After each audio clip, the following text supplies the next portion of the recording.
ሚድሮክ ኢንቨስትመንት ግሩፕ ሚድሮክ ለሀገር ታላቁ ክለብ ባለታሪኩ የአርበኝነት ማሳያው ቅዱስ ጊዮርጊስ ስፖርት ክለብ ዛሬ ደምቆ ውሏል።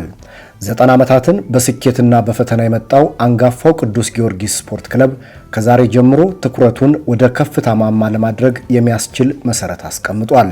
ሁሉም በአንድ ድምፅ ስለ ጊዮርጊስ በመከረበት በዚህ መድረክ አንጋፋውን ክለብ በቀጣይ መሰረት ይዞ እንዲጓዝ የሚያግዙና የሚሰሩ አመራሮችን ሰይሟል።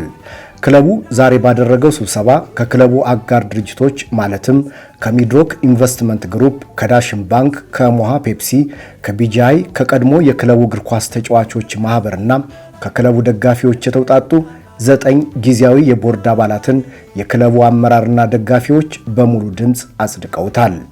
በመድረኩ ላይ የተገኙት የአዲስ አበባ ከተማ አስተዳደር ከንቲባ ወይዘሮ አዳነች አቤቤ ክለቡ ከነበረበት ችግር እንዲወጣ ሚድሮክ ኢንቨስትመንት ግሩፕ ለሚያደርገው ድጋፍ ታላቅ ምስጋና አቅርበው የከተማ አስተዳደሩም ለክለቡ የሚያደርገውን ድጋፍ አጠናክሮ የሚቀጥል መሆኑን ገልጸዋል። የሚድሮክ ኢንቨስትመንት ግሩፕ ዋና ስራ አስፈጻሚ አቶ ጀማል አህመድ በበኩላቸው ክለቡ ከሁላችንም የግል ፍላጎት በላይ በመሆኑ ልዩነቶቻችን ወደ ጎን በመተው ወደ ነበረበት ገናናነት በመመለስ ለቀጣዩ ትውልድ ለማሸጋገር ሁሉም የበኩሉን መወጣት አለበት ብለዋል። ዛሬ የተመረጡት የቦርድ አባላት እስከ ጥቅምት ወር 2019 ዓ.ም የክለቡን ሀብትና ዕዳዎች በመለየት የመተዳደሪያ ደንቦችን በማዘጋጀት የስፖርት ክለቡን ማህበራት በማደራጀትና ሌሎች ለክለቡ ጠንካራ መሰረት የሚሆኑ ስራዎችን በከፍተኛ የኃላፊነት ስሜት በማከናወን ክለቡን ለመታደግ መስራት እንዳለባቸውም አሳስበዋል። ስፖርት ክለቡ በዓለማችን ደግሰው ሼህ መሐመድ ሁሴን አሊ አላሙዲ ስለሚወደድና ስለሚደገፍ እድለኛ መሆኑን ገልጸው ለክለቡ የሚጠቅሙ ሀብቶችና ሀሳቦችን ማምጣት የሁላችንም ኃላፊነት በመሆኑ በተለይም ደጋፊዎች አንድነታቸውን ለማሳየት መሰለፍ እንዳለባቸውም አቶ ጀማል አሳስበዋል። ሚድሮክ ክለቡ ያጋጠመውን የፋይናንስ ቀውስ ለመፍታት የገንዘብ ድጋፍ ከማድረግ ባለፈም አዲስ ያስፈረማቸውን 4 ተጫዋቾች ሙሉ ወጪ በመሸፈንና የቀድሞውን የክለቡን አሰልጣኝ ሚቾን በመመለስ የምንጊዜም አጋርነቱን በተግባር ማሳየቱን ጠቁመው ድጋፉ ወደፊትም ተጠናክሮ እንደሚቀጥል አስታውቀዋል።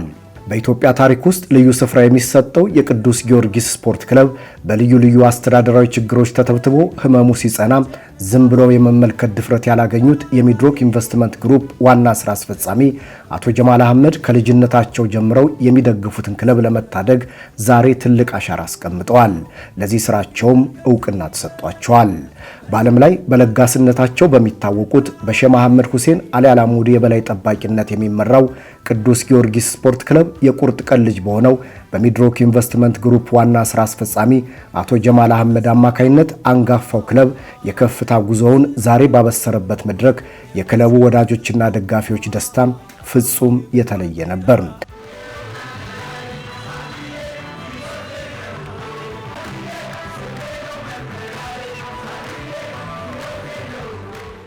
90 ዓመታትን ያስቆጠረው ቅዱስ ጊዮርጊስ ስፖርት ክለብ ዛሬ ከክለብም በላይ ሆኖ ስለ ሰላም፣ ስለ አንድነት በጋራ በአንድ ድምፅ ተዘምሮለታል።